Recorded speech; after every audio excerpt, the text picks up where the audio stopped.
everybody. I am prepping for this week, and I had a whole bunch of round, it's like bottom round or something like that, and I had it in the freezer for a long time, so I cut it all up, threw it in here.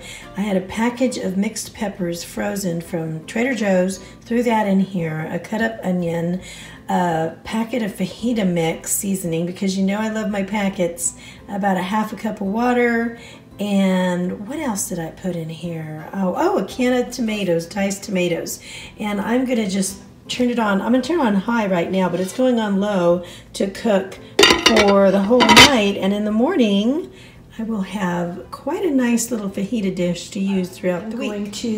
This is for dinner tonight. I'm going to be broiling these thin pork chops for 2 minutes on each side under the broiler.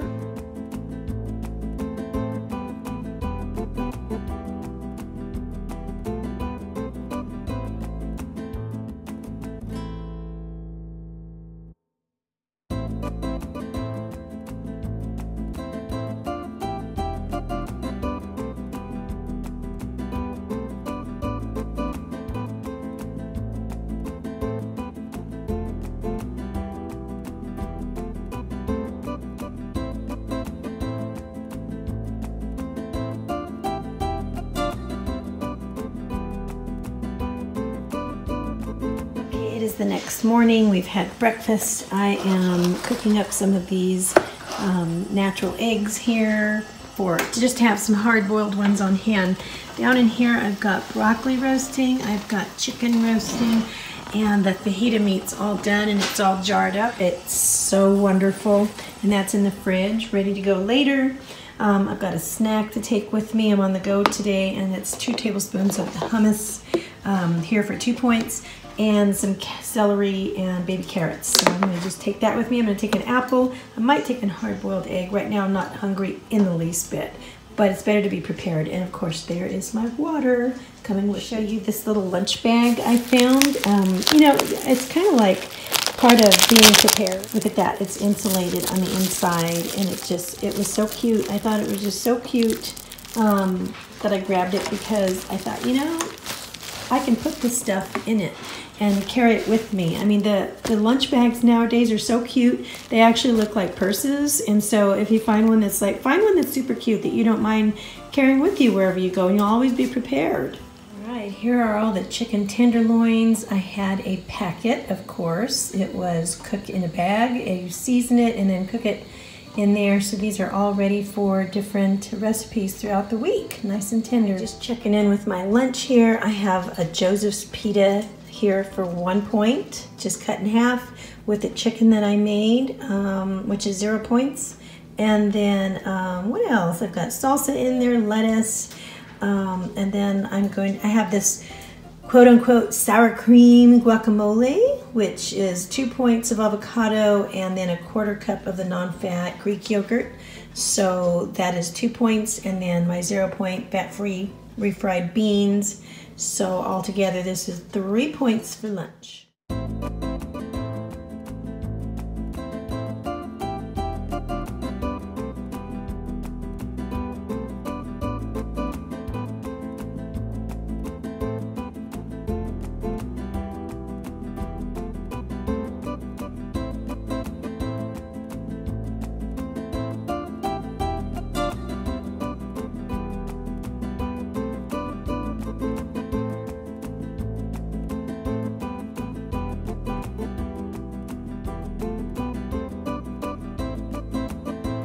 It is Tuesday morning, and I want to check in with you and let you know how I've been doing. But what I'm discovering is that I can eat all of my Weight Watcher points in a day, which is like 23, right? And not use any fit points, and I will not lose weight. I just don't. And so there's a sweet spot number that I know I have to find, and I'm really searching for that and really doing my best for that. And I think everybody has that sweet spot number. And if you're not losing try to find that number and see what that is. The reality is that we all hit plateaus, and some plateaus may last longer than others. There's really no point in getting ourselves upset over that, because when you get upset and you have anxiety and you raise your cortisol and you're stressed, overstressing about it, that's going to lower your chances of getting out of that plateau anyway. So please don't stress about it when you don't lose weight. Just keep going. My word of the year is transformation, and I have decided that my phrase of the year is keep going. Just keep going, because that is how I'm going to get that transformation, and there's just no way around it. Any trick I have used in the past, and I have used many for rapid weight loss, is only going to encourage a famine reaction. And if you can do research to look into a famine reaction, and that is all about, you know, trying to trick your lose weight fast, which ensures that you're going to either, you know, promote your increase your hunger and hold on to more weight. I don't want to do that. I don't want to do that. I want to lose weight sensibly. I want to lose it slow. I want to keep it off, and I want to get healthy during the cause of it. I mean, and it's not like, you know, eat really well and move more is not really packageable, and people don't, they want it quicker. And that is really what I've come to the conclusion about, is that it just is going to take just keeping going and sticking with it, and doing what's right, you know, along the way for your body. So anyway, but in my opinion, you really can't do that without knowing the numbers, because it really is a science experiment. It really is science. Our body, and putting it through this, you know, weight loss experience is a science experiment. And you cannot just have a science experiment without data and without, you know, a hypothesis and trying things out. And so you really do have to have the data. And I realize that I have 17 to 19 pounds to go. And I'm tired of being here. Last year, yes, at the beginning of the year, I lost about 16 pounds. And then throughout the course of the year, I put 5 of it back on. And so, you know, 5 of it came back on, losing 1 and 2 and going up and down 2, ended up, that was the end result. So I'm done with that. I am done with that. I just need to get this done and get to where I need to go. And I'm a lot stronger for everything I went through last year. And I'm at a place where I think I can be stronger and deal with that. So my data says that, let's see, I'm thinking, I started off at the BMI, right? Because the BMI chart tells you how overweight you are or where you fit into that. And you have to realize that the BMI chart is not exact, because it doesn't take into account, you know, your bone frame and density and your muscle mass that you have as well. So it could be a little off, right? Somebody could be slightly in the overweight range on there, but just be really muscular and not really overweight. So yeah, that all things considered, I also was looking into my frame size, because that really comes into account as well. I do like to lift weights. I'm a little bit more, I'm a lot more muscular than I used to be when I was younger. So trying to get to the weight and the number I was when I was younger, I actually don't even want to be there, because that means that I won't have the muscle that I've developed. So as far as a frame goes, I am a medium frame. Now you want to do a real quick, simple frame test. If you put your fingers around, and this may not be, I'm sure there's more accurate ways to judge this, because when you lose weight, you also lose it in your wrists and your fingers. So that might come into play. But if you put your fingers around your wrists and they meet like mine does, you would be like medium frame. If they overlap, you're a small frame. And if they don't touch, you're, you know, probably a large frame. That's what, you know, looking at that for myself, that puts me at medium. According to the BMI, let's back up for a second. According to the BMI, I was at 27% last time I saw my doctor about a month ago. In the BMI, which puts me in the overweight range, right? Which means I want to get down to 24 or so. Okay, so looking at that, looking at me being medium frame, then that puts me in like 121 to 135 pound range, right? And I know I don't want to be the 121 because that would be incredibly sickly looking for me and I would lose all my muscle. So I want to be, if I can go closer to 135, that'd be great. But I'm thinking that I could probably even push it up past, but even, you know, maybe 5 pounds more than that might still be okay.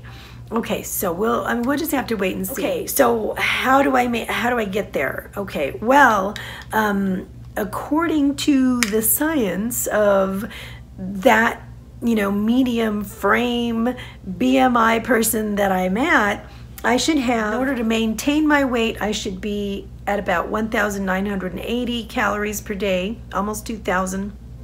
And this is for a moderately active person, which I am. In order to lose weight, I have to have 1,584 calories per day, and then to lose weight fast is 1,188 calories. Okay, so yesterday I came in at about 1,340 or something like that.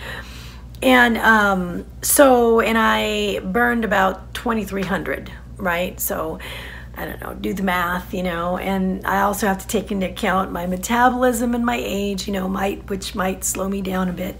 So, according to that, I was in my range to lose weight yesterday. So I'm hoping that that was working. I did everything else as right as I could.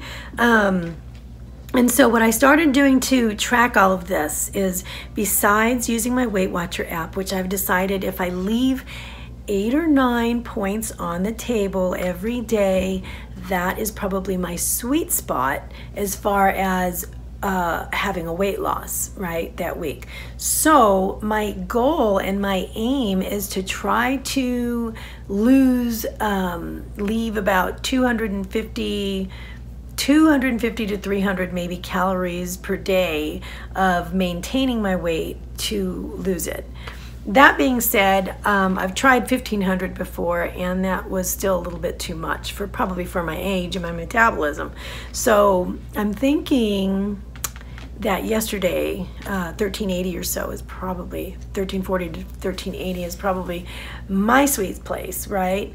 But anyway, I downloaded Chronometer, and the reason why is because it not only tracks and you can use this with MyFitnessPal, you know, something else, but it tracks my intake, of course. It also tracks my output, as does my Fitbit, so I know what I'm burning. And then also it tracks all of my nutrients, and so I can see where the holes are in my nutrients and what I need to put in. Plus it tracks my protein, my fat, my carbs, and my fiber. So I know where I'm at on that. And so I might need to adjust some of that if I'm not losing or if I hit a plateau as well.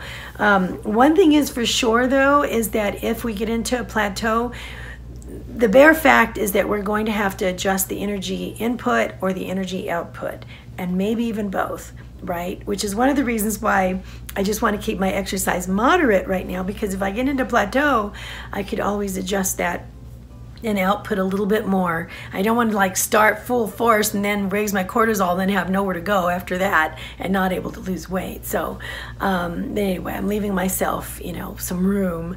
But so anyway, yes, I think that it's, you know, we do definitely need to find out the science portion of all this, and we need to know what we're coming in with and where we're going so that we can adjust accordingly. And I think, you know, not go about it blindly, you know, if at all possible. I'll try to put some helpful links down below so that you can figure out where you're at as well and see if you want to, you know, write these things down and be a little bit more aware of how you're going about this. So anyway, on that note, I'm going to let you go, and I'm going to encourage you to do your best, keep going today, and try to find that sweet spot where you need to be. It might take a little while to do that, but I encourage you to do that until you find out your map and write it down, and then use that map to get to your destination. All right, guys, I'm gonna let you go. I love you a lot, and I'll see you in the next video. Bye.